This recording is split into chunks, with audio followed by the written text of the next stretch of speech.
Градоначалникот на општина Кочање Радко Димитровски денеска одржа состанок со представници на сите релевантни фактори во општината во насока на договарање мерки и активности за превентивно дејствување за спречување на појава на пожари.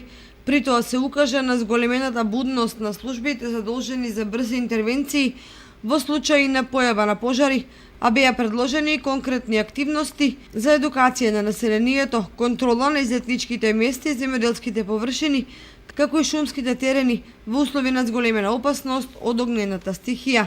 Координацијата беше направена со поголем број на институции, кои што се на некој начин директно или индиректно засегнати за пожарите на отворен простор.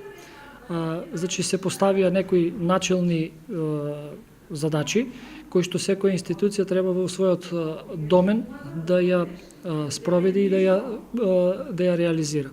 Одредени заклучоци кои што произлегоа од овие состаноци, значи навремено да бидат информирани граѓаните преку медиумите локални за важноста и значењето за заштита на шумите од пожар.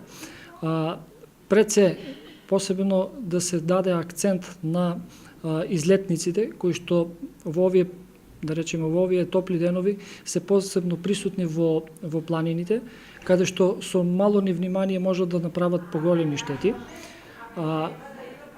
Ќе бидат спроведени одредени патролни служби, составени мешовите патролни служби, составени од повеќе институции. Пред се зголемените температури условуваат можност, и тоа голема можност за појава на шумски пожари, така да вниманието треба да биде насочено кон сите љубители на природата да бидат крајно предпазливи за да не доведеме појава на несакани елементарни непогоди од типот на пожар. Во населените места и на медиумите им се поделени флаери со упатство како да се постапи во услови на пожар, а тимови на надлежните служби ќе вршат обиколка на местата каде постои потенцијална опасност од избавнување на пожари. Инаку како резултат на постојаното превентивно дејствување, во последните години се забележани намален број на пожари со поголеми последици во општина Кочање и поширокиот регион.